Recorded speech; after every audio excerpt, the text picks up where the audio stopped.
Bom dia pessoal, meu nome é Ítalo, nós somos alunos da turma 89 de Medicina da UFAM, somos alunos da disciplina de Parasitologia e vamos falar sobre alguns helmintos para vocês aqui hoje, beleza? Ajuda. Tudo bem.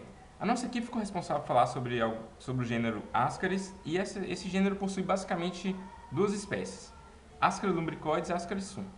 Ascaris lumbricoides parasita humanos e Ascaris sum parasita suínos. Essas duas espécies são muito parecidas, inclusive na literatura diz que há uma certa contaminação cruzada, sendo considerado por alguns autores como zoonose, em que vermes de suíno contaminam humanos e vice-versa. No mundo, cerca de 1,5 bilhões de pessoas são portadores desse helminto no seu intestino. Inclusive você pode estar aí, é portador desse helminto e não sabe. O verme masculino tem uma diferença nítida dele para o feminino, que é o enovelamento na extremidade posterior ventral, no caso para dentro, ventralmente. Os dois vermes são alongados, são redondos tal, e o masculino possui de 20 a 30 centímetros e o feminino de 30 a 40. No país, as áreas de maior incidência estão em vermelho aqui no mapa. São as áreas úmidas, no litoral e em grandes centros, como Brasília e Manaus. Aqui no sul do país tem mais de 15 anos que não há registro da doença. A transmissão ocorre com a ingestão de óvulos na forma L3 contaminante. Essa ingestão se dá através de água ou então de alimento contaminado. O ciclo é um ciclo monoxênico, porque só possui um portador. Depois que o ser humano engole o ovo na forma contaminada, na forma contaminante, ele desce o trato digestivo, passa pelo estômago e se aloja no intestino delgado. Aqui ele vai eclodir, vai perfurar a mucosa intestinal e vai cair na circulação porta, chegando ao fígado. Do fígado vai passar pelo coração e depois chegar ao pulmão em até 8 dias. No pulmão ele vai evoluir, vai perfurar os capilares sanguíneos pulmonares e cair nos alvéolos. A partir desse momento aí, o verme começa a escalar a árvore brônquica e cai de novo no sistema digestório, alojando definitivamente no intestino delgado. Com cerca de 60 dias ele atinge a forma adulta e uma fêmea adulta consegue produzir até 200 mil ovos por dia.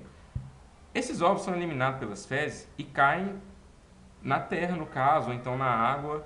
Por isso que até os ovos são considerados geomintos, porque depois que eles caem em condições de umidade, de temperatura, abrigo do sol, eles conseguem ficar na forma contaminante até 15 dias, e isso repetindo o ciclo novamente. Patogenia.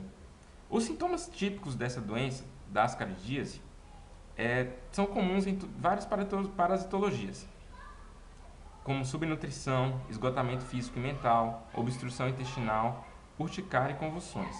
Dependendo do nível da infecção, pode ser necessária intervenção cirúrgica, no caso, por exemplo, de apendicite, de obstrução do ducto colédoco e entre os outros exemplos. O diagnóstico pode ter auxílio clínico, mas para confirmar mesmo só da forma laboratorial. Por quê? Porque da forma clínica ele tem diversas características que são comuns em várias parasitoses. Então, só pelos sintomas não dá para saber com certeza. Para isso, a gente usa o exame laboratorial, que seria a pesquisa de ovos nas fezes, pelo aquele processo que a gente até aprendeu em aula com sedimentação em cálice. Um método um pouquinho mais caro, mas também eficaz, é o método de Canto-Cantos. A profilaxia resume basicamente em educação sanitária. Por exemplo, lavando as mãos, cuidando dos alimentos que serão ingeridos e tratando as pessoas contaminadas, evitando a repetição do ciclo. O tratamento é feito com a administração de medicamentos como mebendazol e albendazol.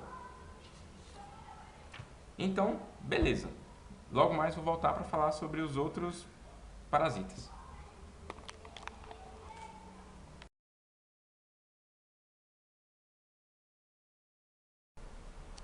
Oi, bom dia pessoal. Eu vou falar para vocês sobre a segunda videoaula do nosso grupo sobre helmintos, que é sobre a doença Lava Nigrum. Então vamos lá.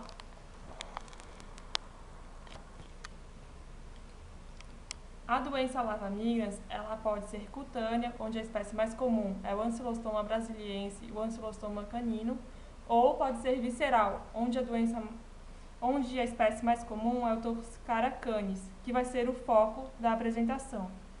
Nós humanos não somos o hospedeiro normal desse parasita e por isso ele não consegue nem se desenvolver e nem reproduzir. O hospedeiro típico desse parasita são os animais domésticos e silvestres, e aí é que eles vão poder se desenvolver e reproduzir.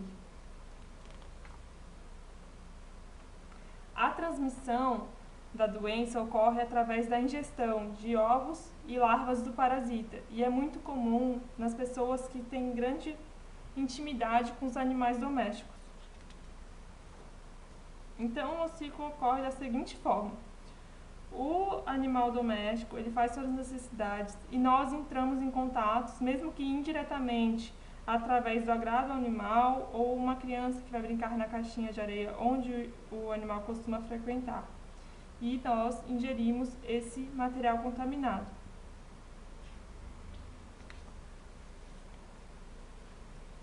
Pelo fato de nós não sermos os hospedeiros do parasita, da larva migrans, quando adquirimos a doença, a larva migra para diversos órgãos e os sintomas vão depender para o órgão que vai ser afetado. Por exemplo, se afetar o fígado, nós vamos ter hepatomegalia dolorosa juntamente com esplenomegalia.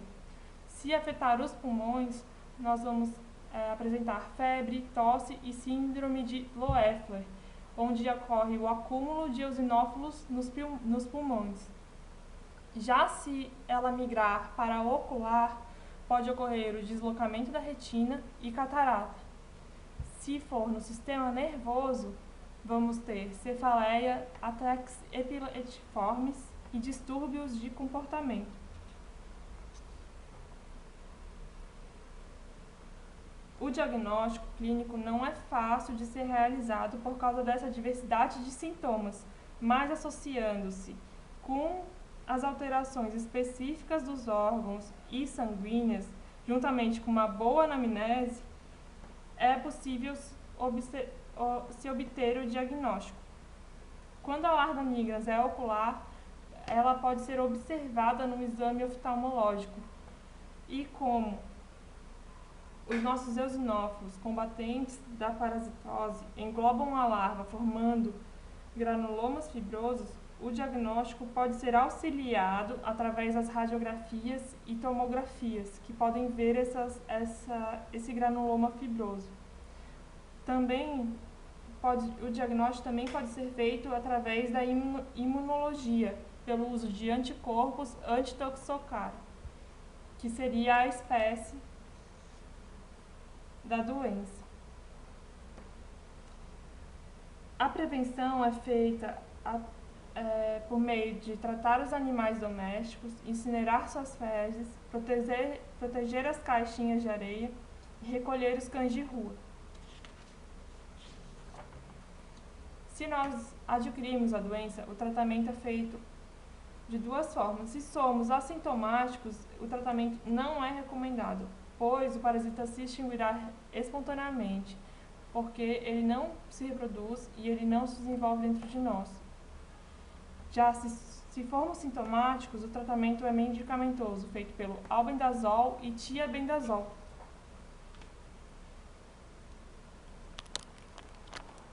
Então é isso aí, pessoal. Até mais.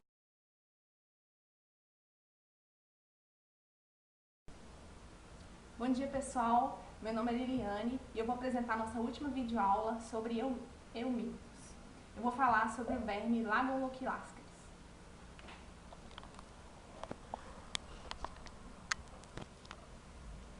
Bom, esse euminto, o Lagoloquilascaris, tem 5 espécies. Só que somente uma dessas espécies é que parasita seres humanos, que é a espécie Mino. Esses vermes, eles são muito semelhantes às ascaris, só que menores, com lábios separados e também com habitat diferente. Suspeita-se que o hospedeiro típico seja algum felino silvestre. mas ainda não tem essa confirmação. Há pouco mais de 100 casos descritos na literatura. E no Brasil, 90% dos casos ocorrem na Amazônia Legal, principalmente com pessoas de baixo poder aquisitivo que vivem no meio rural e se alimentam de caça. Os sintomas principais da lagoquilascaríase são principalmente os nódulos cutâneos no pescoço, que, se não tratados, evoluem a abscessos crônicos que podem liberar material purulento contendo ovos e larvas. Já na infecção crônica, a pessoa que já vai estar infectada de 5 a 10 anos, pode ocorrer nesse caso a cefaleia e a pneumonia. O diagnóstico é fácil de ser realizado nos abscessos e difícil de ser localizados em outros órgãos.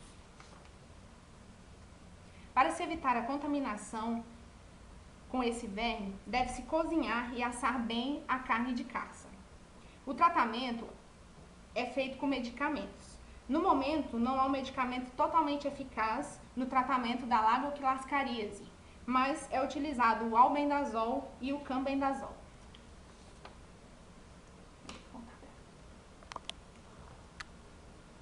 É isso, gente. Até a próxima.